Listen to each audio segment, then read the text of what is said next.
TIM, uma das maiores empresas de telefonia celular do mundo, agora em todo o Brasil. Oferece Jornal Nacional. Encontro no Palácio do Planalto. O presidente Fernando Henrique recebe o presidente eleito Luiz Inácio Lula da Silva. Começa a transição de governo. O prefeito licenciado de Ribeirão Preto é indicado para coordenar a equipe de Lula. O presidente eleito visita também as sedes dos poderes legislativo e judiciário. E o PT já negocia para não reduzir alíquotas do imposto de renda e da contribuição sobre lucros das empresas. Veja também a primeira decisão da Justiça sobre as mortes de Paulo César Farias e da namorada. O julgamento da atriz Winona Ryder por furto. As novas regras para aumentar a emoção na Fórmula 1. E a posse de Paulo Coelho na Academia Brasileira de Letras. Agora, no Jornal Nacional.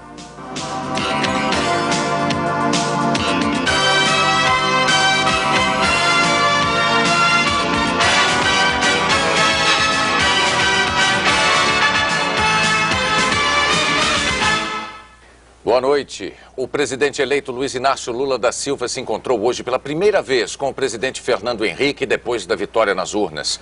A reunião em Brasília abriu oficialmente a transição de governo. Pouco antes das 11 da manhã, o avião que trazia o presidente eleito chegava a Brasília. Luiz Inácio Lula da Silva desembarcou no hangar da Polícia Federal. Escoltado por batedores e helicópteros, seguiu para o Palácio do Planalto. Um grupo de militantes do PT esperava o presidente eleito. Ele entrou pela garagem e usou pela primeira vez o elevador privativo do presidente da República. Só a equipe do presidente eleito teve acesso ao interior do palácio. Os simpatizantes do PT tiveram que ficar aqui do lado de fora. Mas desta vez, a segurança da presidência abriu uma exceção e permitiu que eles ficassem bem junto à rampa do Planalto. Ninguém avançou mais do que devia. Lá dentro, o presidente eleito Luiz Inácio Lula da Silva e o presidente Fernando Henrique trocaram um aperto de mãos e um abraço para registro dos fotógrafos e cinegrafistas. Foi o primeiro encontro dos dois depois da eleição de domingo. Em seguida, tiveram uma conversa sem assessores que durou quase uma hora.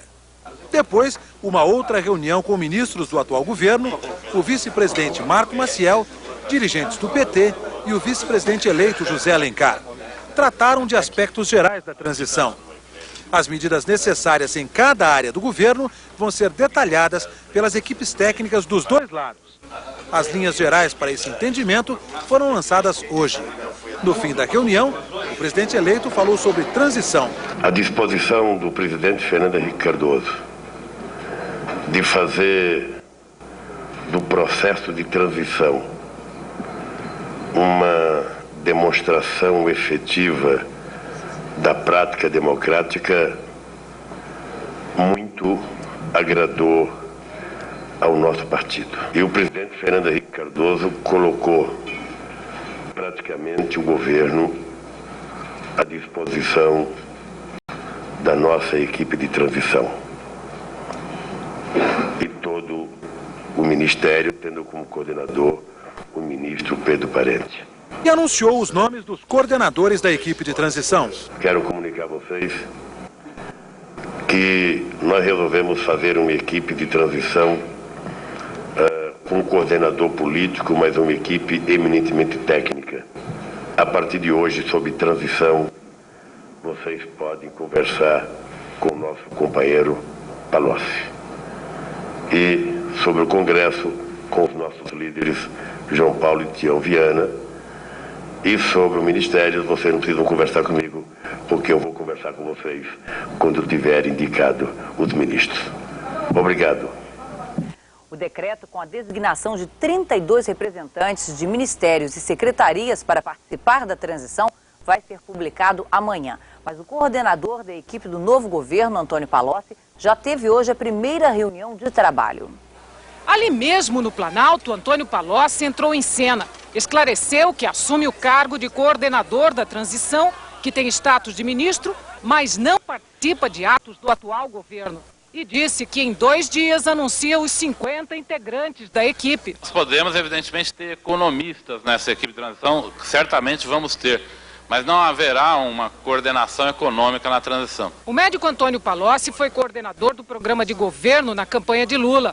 Prefeito de Ribeirão Preto, Palocci está de licença há 75 dias. No primeiro dia de transição, ele se reuniu com o interlocutor do atual governo, o ministro Pedro Parente, no Centro de Treinamento do Banco do Brasil, o prédio da transição.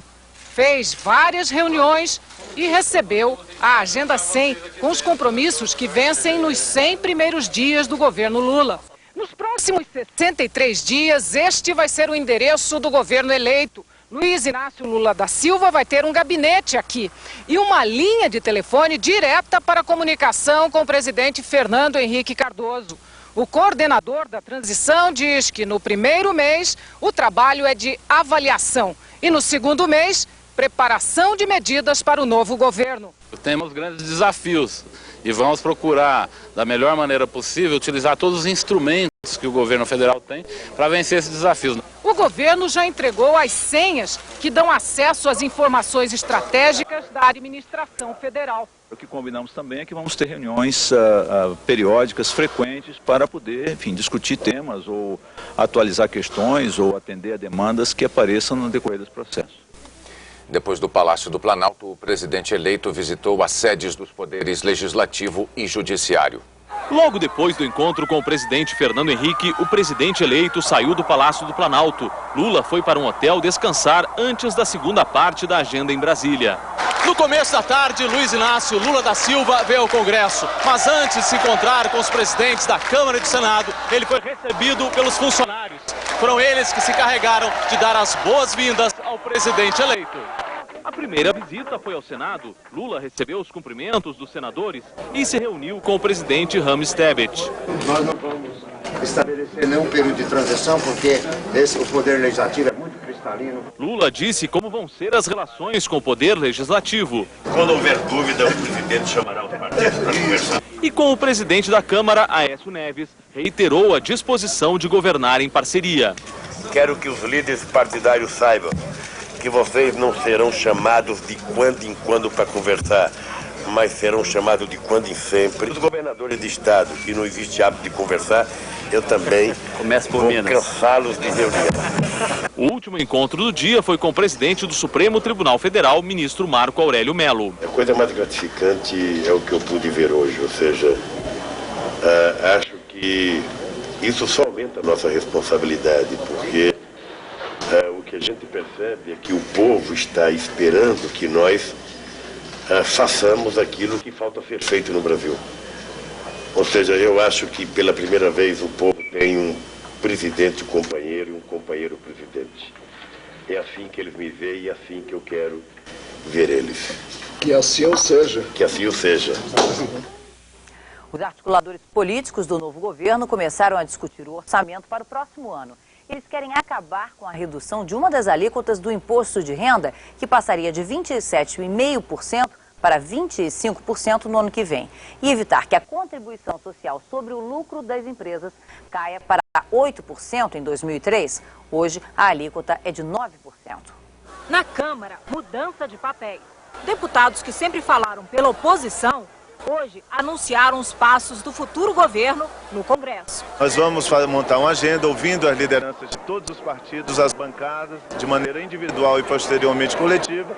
Nós vamos entrar para um debate no Orçamento Geral da União. O PT já começou a estudar o que pode ser mudado no orçamento de 2003 para que fique adequado às propostas do próximo governo. Um dos maiores desafios é o de conseguir dinheiro para programas sociais, como o de combate à fome, e para o aumento do salário mínimo. Na proposta de orçamento do governo Fernando Henrique, o mínimo passaria de R$200 para R$211. A definição desse valor e dos demais valores depende, antes de mais nada, de saber qual é a receita tributária efetiva. Por isso que é muito importante manter a receita tributária, entre outras coisas, porque o salário mínimo atinge uma parcela muito grande e muito pobre do nosso povo. O PSDB se reuniu hoje e decidiu que vai fazer uma oposição construtiva e aceita mudanças na proposta de orçamento. Nós não criaremos dificuldades, desde que não fira a lei de responsabilidade fiscal. O PL, aliado do futuro governo, decidiu que quem não votar com o partido poderá ser expulso. Para aumentar a receita, o PT quer manter a alíquota do imposto de renda da pessoa física em 27,5%, o que daria uma arrecadação adicional de R$2 bilhões. também quer manter como está a contribuição social sobre o lucro líquido das empresas. E com isso, conseguir mais 1 bilhão e 100 milhões de reais. O primeiro ano de governo será um ano muito difícil, um ano muito duro para arrumar a casa. O cobertor é curto, né? E não dá para fazer tudo. O presidente da Câmara, deputado Aécio Neves, disse que as últimas 3 semanas do ano serão reservadas para a votação de matérias de interesse do governo eleito e que sejam importantes para a governabilidade. O presidente do Banco Central, Armínio Fraga, afirmou hoje que o governo Lula terá condições de recuperar a economia, superando o que chamou de crises interna e externa. Ao falar na comissão mista de orçamento do Congresso, Armínio disse também que o próximo governo será capaz de estabilizar a dívida do Brasil. Daqui a pouco, o Brasil e a economia no governo Lula são temas de debate em Nova York. A reação de empresários e trabalhadores ao pacto social proposto pelo novo presidente.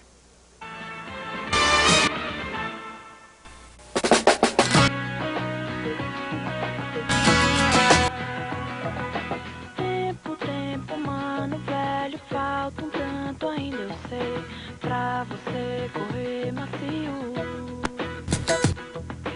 como um novo sertão. Tempo, tempo, tempo, mano velho. Tempo, tempo, tempo, mano velho. Vai, vai, vai, vai, vai, vai. Tempo, amigo, seja legal. Contigo pela madrugada, não me preocupo afinal. Faça as pazes com o seu tempo. Use o bb.com.br e pronto. O telefone do Natal Sem Fome, 0800 20 2000. Traga a sua contribuição para o Natal de quem não tem nada para comer. Se você só puder doar 1 quilo de alimentos, tudo bem. O importante é ajudar quem está passando fome. Ligue para esse telefone para saber onde fazer a sua doação. Se cada um doar 1 quilo, nós podemos fazer um Natal sem fome no Brasil. Porque quem tem fome, tem pressa. Apoio Rede Globo. Antes mesmo da posse de janeiro do ano que vem, o novo governo já sabe que vai enfrentar um problema antigo: a pressão dos governadores para renegociar a dívida dos estados. A pressão vai ser grande, e até de governadores que ajudaram a eleger Luiz Inácio Lula da Silva, como Rosinha Mateus, do Rio. Mas o PT já pode apostar na divisão dos governadores, até de quem vai ser oposição, como Geraldo Alckmin e Aécio Neves, do PSDB. Eu acho que é hora da gente ajudar o Brasil, colaborar com a confiança que o novo governo deve ter. Portanto, acho que não é o momento para essa discussão. São Paulo deve estar muito bem para não precisar renegociar a dívida, né? O Estado do Rio precisa e eu espero poder contar com a colaboração do Lula. Eu não colocarei a faca no peito do presidente eleito no momento até que antecede a sua posse, cobrando dele renegociação de dívidas. O PT espera que todos pensem como Aécio Neves. A negociação à vida apertou demais os estados e os municípios. Mas neste momento nós não vamos tomar nenhuma posição, vamos aguardar um pouco para verificar o comportamento da economia nesse final de ano e no começo do ano que vem, para a gente verificar qual vai ser o tratamento dado aos estados e municípios. O atual governo afirma que se alguém perdeu com a renegociação das dívidas, não foram os estados, e sim o próprio governo federal. E mais, diz que se houver uma nova negociação, a população é que vai pagar a conta. Tem duas maneiras de compensar a flexibilização dos programas dos estados e municípios. Aumento de imposto, corte de despesa, ou uma combinação das duas. O governo federal teve, em setembro, superávit primário de 6 bilhões e 600 milhões de reais. É o maior desde abril do ano passado. Essa diferença entre a receita e o gasto do governo, que exclui despesas com juros, será usada na liberação de verbas já comprometidas com os ministérios. No ano, o superávit primário é de 29 bilhões e 900 milhões de reais. A proposta do presidente eleito de promover um pacto social para retomar o crescimento econômico já mobiliza empresários e trabalhadores. Há opiniões divergentes sobre o assunto. No encontro antes da eleição, o presidente eleito lançou a proposta de um Conselho de Desenvolvimento Econômico e Social. Com a participação de vários setores da sociedade, a função do Conselho seria unir o Brasil em um pacto para promover o desenvolvimento. Ontem, o presidente Fernando Henrique disse que não existe uma crise que justifique um pacto social. A expressão é mais usada politicamente, e não critico por isso, como uma expressão, digamos, de uma boa vontade para com um diálogo com o conjunto da sociedade. Nesse sentido é justo, é correto, mas não corresponde propriamente ao que se pode entender por um pacto social. Ainda não há uma indicação clara do alcance do pacto e nem de como ele será negociado. Mas lideranças que podem ser chamadas para o debate já têm opinião. Nós somos favoráveis a sentar na mesa. Só que não podemos sentar na mesa para ceder, porque nós já cedemos demais. Me parece inteligente, me parece absolutamente factível que se monte este esforço, esse grupo que, na verdade, vai procurar fazer uma operação onde todos possam, perdendo no primeiro momento, ganhar daqui para frente. Esse negócio de começar a fazer muita reunião, eu sou contra essas muitas reuniões. A coisa vem sozinha. Quanto menos ele falar nisso e mais ele promover o aumento de produção, claro que a coisa vem. Eu acho que se todos se dispuserem a negociar e fazer o acordo, nós temos condições de fazer um grande contrato social nesse país e retomarmos o crescimento econômico. A taxa de desemprego na região metropolitana de São Paulo subiu 0,6 ponto percentual em setembro. Chegou a 18,9% da população economicamente ativa. Segundo pesquisa da Fundação SEAD e do DIESE, 1.797.000 pessoas estão desempregadas na região. O dólar fechou em nova alta, cotado a R$ 3,82. Os investidores estiveram de olho no anúncio da equipe de transição política e no vencimento de uma dívida pública de quase 2 bilhões de dólares na sexta-feira. A Bovespa, depois de muito sobe e desce, fechou em ligeira alta, na contramão das bolsas da Europa, que tiveram forte queda. Nos Estados Unidos, o índice de confiança do consumidor chegou ao menor nível dos últimos 9 anos. As bolsas fecharam com tendências opostas. O Brasil e o governo Lula foram o tema de um debate que reuniu economistas e executivos do mercado financeiro em Nova York. 6 especialistas discutiram os desafios do futuro governo com investidores na Câmara de Comércio Brasil-Estados Unidos. A primeira constatação, segundo Michael Gavin, diretor de um banco de investimentos, é que não há motivo para medo. Este não é um governo revolucionário. Eles ganharam as eleições movendo seu programa para o centro. É Lula, paz e amor. O brasileiro votou de forma estratégica, afirma o economista John Welsh. O PT só tem 3 governadores e não tem maioria no Congresso. Os especialistas demonstraram uma preocupação em comum. Eles acham que o primeiro ano do governo Lula vai ser muito difícil, um ano de transição e ajuste, com um desafio principal, manter o equilíbrio fiscal, apesar das pressões para um aumento dos gastos públicos. É fundamental um aumento do superávit primário, a ordem de grandeza que eu acho mais adequada de 5% do PIB, através de corte de gastos. Os economistas também acham importante fechar a porta da renegociação das dívidas dos estados e retomar a votação da reforma da Previdência. Uma maneira de se reenquadrar toda essa questão seria do novo presidente, junto com a atual administração, concordarem em fazer a primeira votação, quer dizer, a votação que já está sendo esperada, na reforma da Previdência do setor público. O estudioso da história brasileira, Kenneth Maxwell, acha muito positiva a experiência de Lula no movimento sindical. Lula está mais na formação de uma sindicalista americana do que qualquer Chávez ou qualquer Castro. Isso é importante para relembrar sempre. Jornais americanos e europeus dedicaram hoje uma cobertura ainda maior do que a da véspera à eleição de Luiz Inácio Lula da Silva à presidência, como informa de Londres o correspondente Marcos Uchoa. Acabar com a fome do Brasil era a manchete do italiano Corriere della Sera. A lista de problemas é longa, lembra o inglês The Guardian. O Washington Post e o New York Times enfatizam que Lula prometeu cumprir os acordos econômicos já acertados. O telefonema de Bush para Luiz Inácio Lula da Silva também está em destaque.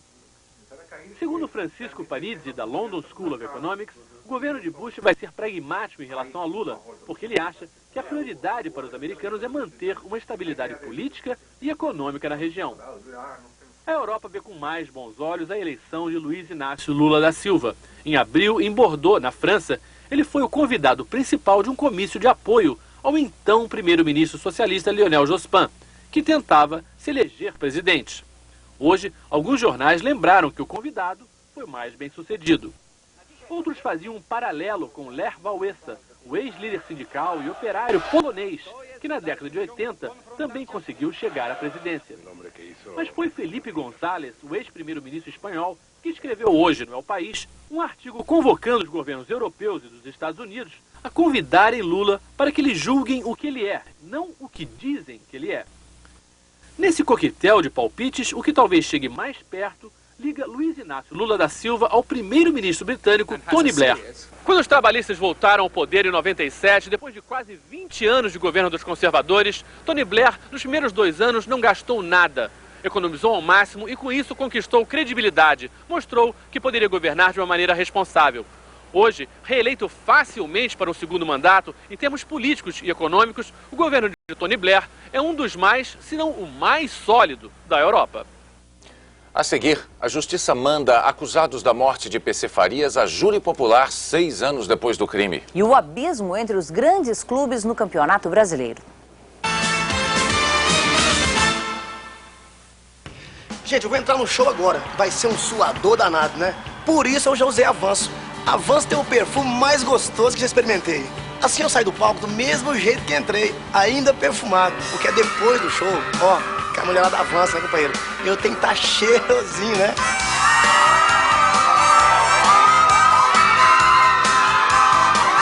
Use Avanço, companheiro. Você também vai fazer o maior sucesso. Com Avanço, eu avanço. Sistema MyCar. Você tem. Ar-condicionado Dual Temp. Você tem.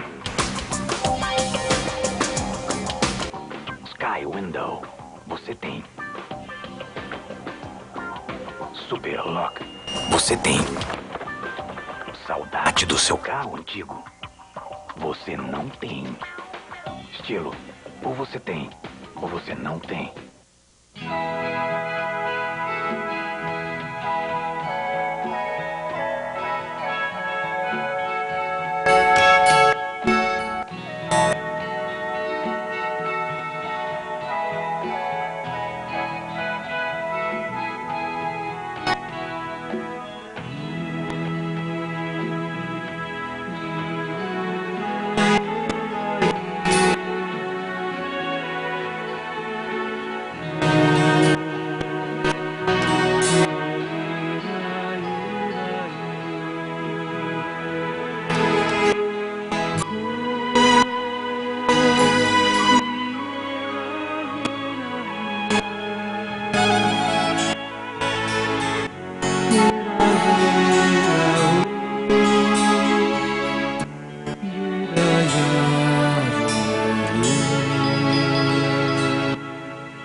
Esperança. O Tony está aqui. Com quem eu estou falando? Eu sou Camille, a mulher dele. Mas a mulher dele subia. Vai me encontrar aqui, cuidando dele. Mas ela ainda é a mulher dele. E eu sou no amor dele. Nesta terça, depois do Jornal Nacional, Esperança.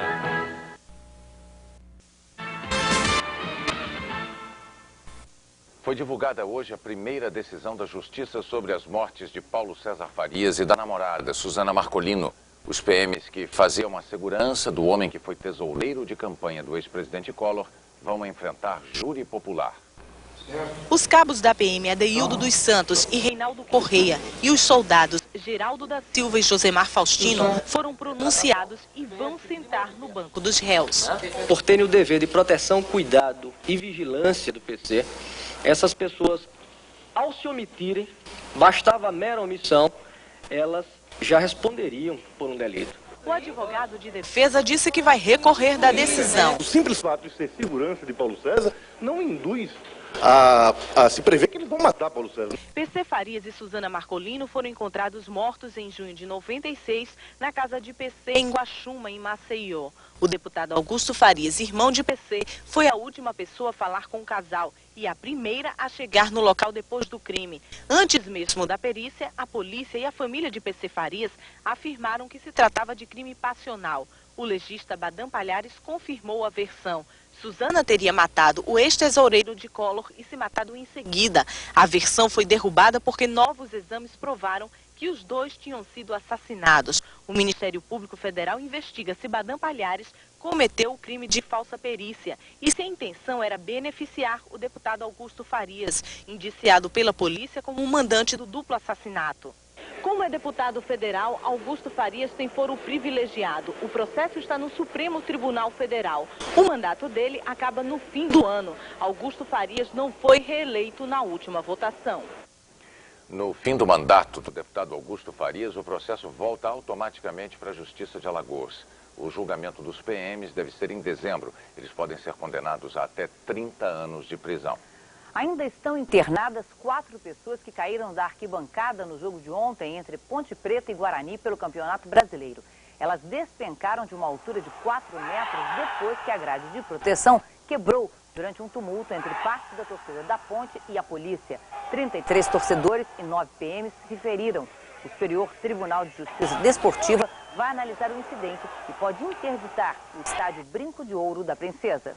A rodada de amanhã vai mostrar como grandes clubes do Brasil atravessam momentos bem diferentes. Serão 3 clássicos disputados por times de tradição que atualmente se dividem entre a briga pelo título e o vexame de um possível rebaixamento. Com a tranquilidade de quem não perde a 2 rodadas, o Atlético Mineiro se prepara para enfrentar um preocupado Internacional. Para o time gaúcho, perder significará conviver com o perigo. Apenas 3 pontos o separam da zona de rebaixamento. A gente está ali no meio, entre os dois lados, né? Se você perder, você cai muito, entendeu? Então, você tá aí, o pessoal aí atrás está vindo também, a gente tem que ficar esperto. A partir de amanhã, Corinthians e Palmeiras iniciam uma série de jogos contra os 4 clubes cariocas. Esses confrontos regionais serão decisivos para estabelecer os classificados para a segunda fase e os rebaixados. O Palmeiras anda assustado. Tetracampeão brasileiro, o clube nunca esteve tão ameaçado de cair para a segunda divisão. O último colocado do campeonato vai receber em São Paulo o Botafogo, que também está na zona de rebaixamento. Se a gente não vencer, nós ficamos numa situação pior ainda. Então, que fique o Palmeiras e não o Botafogo. Muita fé. O Flamengo conta com a proteção de São Judas Tadeu, o padroeiro do clube, para evitar o vexame. Uma derrota amanhã no Maracanã significa voltar ao grupo dos últimos colocados. O adversário, o Corinthians, vive uma fase bem diferente. Se vencer, o time paulista poderá até assumir a vice-liderança do campeonato. São jogos de risco extremamente diferentes, tensos, nervosos, e que você vai jogar com equipe de peso, de tradição, brigando para não ir para a segunda divisão. O novo regulamento da Fórmula 1 para dar mais equilíbrio ao campeonato recebeu elogios da campeã Ferrari. As mudanças que pretendem acabar com o predomínio da equipe italiana preservaram o desenvolvimento tecnológico dos carros. Apenas uma volta de classificação para cada piloto na sexta-feira e outra no sábado. Em 2003 vai ser assim. Na pista só entra um carro por vez. Mudanças como essa e a do novo sistema de pontuação foram propostas para tentar equilibrar o campeonato. Atualmente, os 6 primeiros colocados ganham pontos. 10, 6, 4, 3, 2 e 1. No ano que vem serão os 8 melhores, com a seguinte divisão de pontos. 10, 8, 6, 5, 4, 3, 2 e 1. A FIA prometeu uma grande bomba e, na verdade, soltou um busca-pezinho que não vai acontecer nada. Em termos de competitividade, não houve nenhuma reforma significativa. Os diretores da Ferrari aprovaram as mudanças, inclusive a que proíbe o uso de rádio para fazer jogo de equipe, como aconteceu no Grande Prêmio da Áustria, quando Rubinho abriu passagem para a vitória de Schumacher. Proibir isso é algo muito positivo. O difícil é controlar. O que vai acontecer agora é que a gente pode ter marmeladas menos explícitas, né?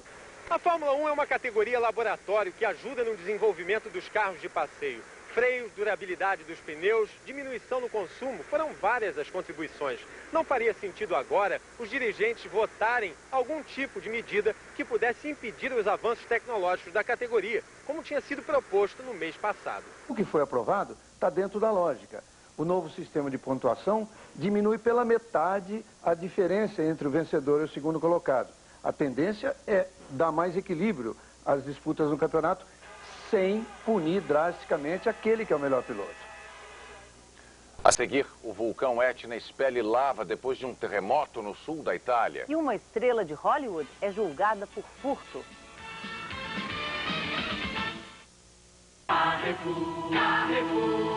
Sabe o que é isso? É um mês sem concorrência Carrefour. 30 dias com milhares de ofertas incríveis. Batata lisa, banana prata e cebola, 48 centavos o quilo. Pêssego nacional, 1,75 o quilo. 10 produtos hortifruti a 28 centavos. Sabão em pó Omo Progress, 4,89. Nescau prontinho para beber com 3 unidades, R$1,19. Mês sem concorrência Carrefour. Compromisso com o menor preço. Apresentamos Soluções de Adolescente. Mãe, vou fazer informática gerencial no Cotemig. E esse curso te dá base para o vestibular? Claro, é o mesmo ensino médio, com português, matemática, biologia, tudo mais, e o melhor curso de informática do mercado.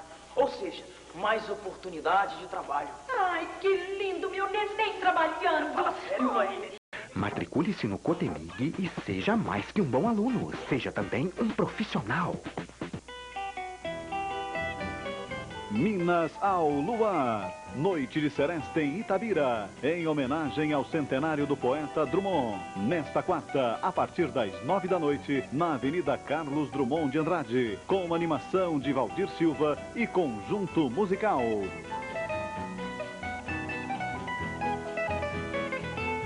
Minas ao Luar, realização Sesc, apoio Globo Minas.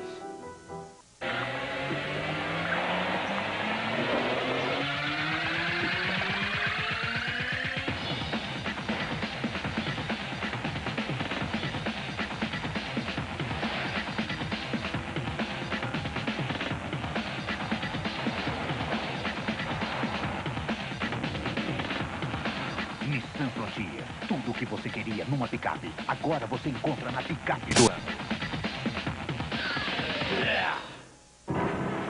Hoje, em Brava Gente, Ana Neri. Há uma quantidade enorme de feridos que eu devo cuidar. Marília Pera, Lima Duarte, Antônio Grassi e Ângelo Antônio, na emocionante história da mulher que, com dedicação e muita garra, se transformou numa das maiores heroínas do nosso país. Ana Neri, hoje, depois de Caceta e Planeta, em Brava Gente. Duzentos haitianos se jogaram no mar hoje numa tentativa desesperada de entrar em território americano. Essa fuga dos haitianos coincidiu com a divulgação de um relatório da ONU que mostrou que 175 milhões de pessoas vivem atualmente longe de seus países. Na costa da Flórida, uma imagem dramática hoje à tarde. 200 imigrantes ilegais saltam de um barco que os trouxe do Haiti. A guarda costeira cerca o local. Alguns imigrantes são retirados da água, outros conseguem chegar à costa. Ficam perdidos, vagando por uma ponte no meio dos automóveis. Tentam conseguir carona, são cercados pela polícia. Serão deportados. Nunca tanta gente se arriscou tanto em busca de oportunidades econômicas. Segundo o relatório da ONU, em 25 anos dobrou o número de pessoas vivendo longe do país de origem. São 175 milhões. 35 milhões estão nos Estados Unidos. Alguns países passaram a depender das remessas de dinheiro dos imigrantes. Elas representam 22% do produto interno bruto da Jordânia, 13% do PIB de El Salvador.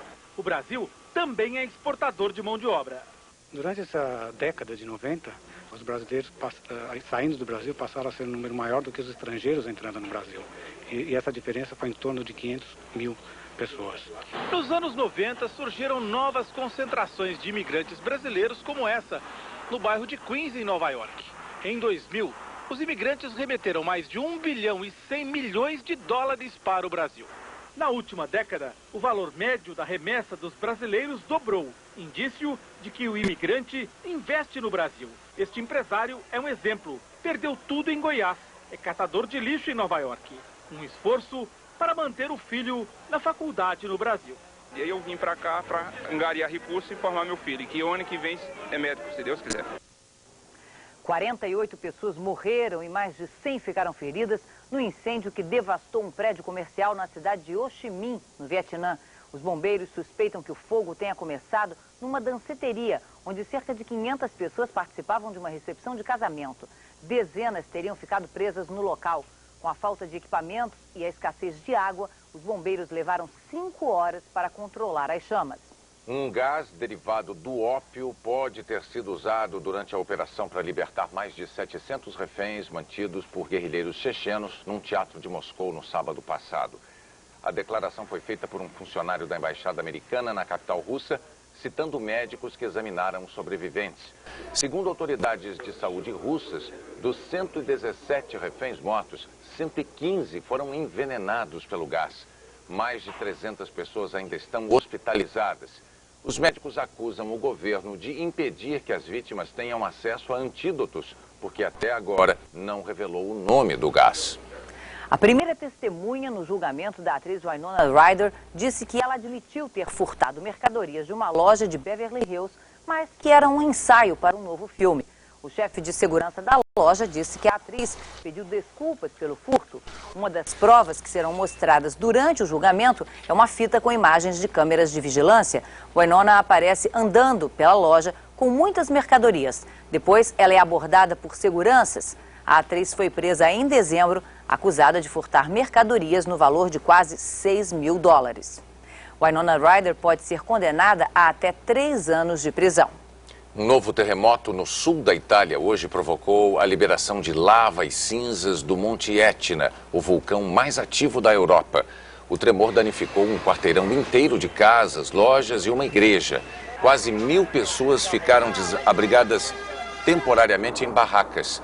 Desde domingo, a lava causou incêndios em florestas da ilha da Sicília e uma nuvem espessa de cinzas escureceu o céu. A imagem de satélite mostra o Etna em ação, lançando uma coluna de fumaça de milhares de quilômetros. Quarta-feira com chuva no sul, sudeste e centro-oeste do Brasil. O ar quente que cobre quase todo o país perde força, permitindo a chegada de uma frente fria que provoca aumento das nuvens nessas regiões. A previsão é de um dia nublado, com chuva na faixa escura que vai até o Pantanal. O tempo abre no sudoeste gaúcho. Dia ensolarado em parte do nordeste. Nas outras áreas, sol com muitas nuvens e chuva à tarde. Mínima de 17 graus em Curitiba e máxima de 38 graus em Teresina. A seguir, a noite de glória de um brasileiro que conquistou o mundo. Paulo Coelho toma posse na Academia Brasileira de Letras.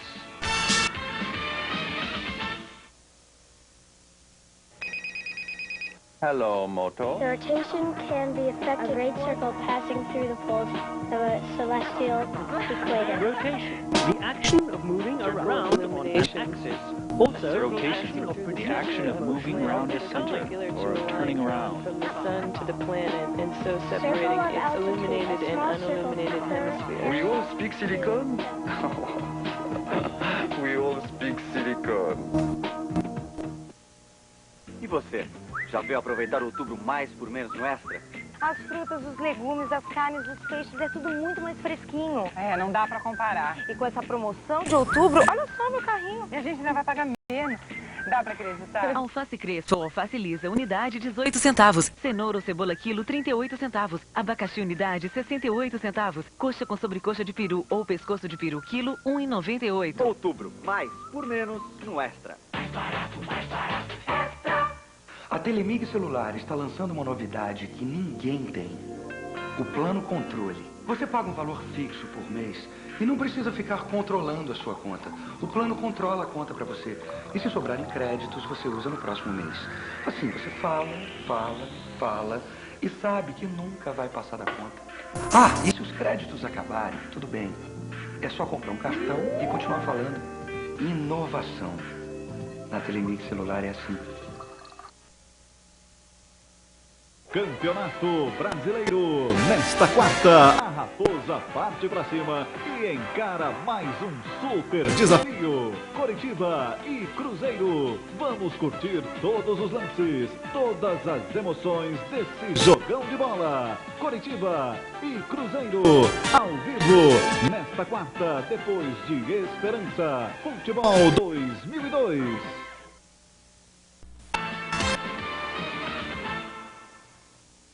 Uma mais jovem integrante da Academia Brasileira de Letras disse hoje que se sente à vontade entre os veteranos da instituição. Ele ainda saboreava a noite de festa em que assumiu sua cadeira de imortal. A noite teve a pompa e a elegância que a ocasião exigia. O fardão impecável, os longos discursos, tudo como manda o ritual da academia. A diferença estava no visual do mais novo imortal da ABL. Um discreto rabinho no cabelo, contrastando com o corte mais sério dos companheiros acadêmicos. E a descontração dos convidados. Pode ser sinal da irreverência, característica da juventude. Paulo Coelho, aos 55 anos, é o escritor mais jovem a tomar posse na academia, mas tem a experiência de poucos. Chega como um dos maiores fenômenos de venda da literatura mundial. Foi traduzido em 56 línguas e editado em 155 países. Foram 53 milhões de livros vendidos no mundo inteiro. Hoje, sem o fardão, o estilo era o de sempre. Paulo Coelho revelou que ontem tomou posse usando um par de botas, porque não tem sapatos. E não tirou o anel que traz no dedo mínimo. Modernidades que fazem a diferença, mas que, segundo o escritor, não assustaram os mais tradicionais. O que eu vejo ali nos olhos dos acadêmicos é que existe uma centelha de peraltice. O que muita gente não sabe são as coincidências que estão por trás do mais novo imortal da Academia Brasileira de Letras. A eleição aconteceu no dia de Santiago de Compostela, o tema do primeiro livro de Paulo Coelho. E o sabre, que faz parte do uniforme dos imortais da BL, também é tema de outro livro. Para ele, sinais da realização de um sonho que ele esperava há muito tempo. Sonho que os amigos conheciam. Um, em especial, fez falta na noite de ontem, mas serviu de inspiração para o discurso do companheiro imortal. Eu citei o Raul no meu discurso. Citei uma frase dele muito bonita. Prefiro ser uma metamorfose ambulante do que ter aquela velha opinião formada sobre tudo. Ele era um homem que acreditava em sonhos também. Ele viu um amigo dele realizando sonhos. Ele estava ali e eu acho que ele está contente. Uma boa noite para você. Boa noite e até amanhã.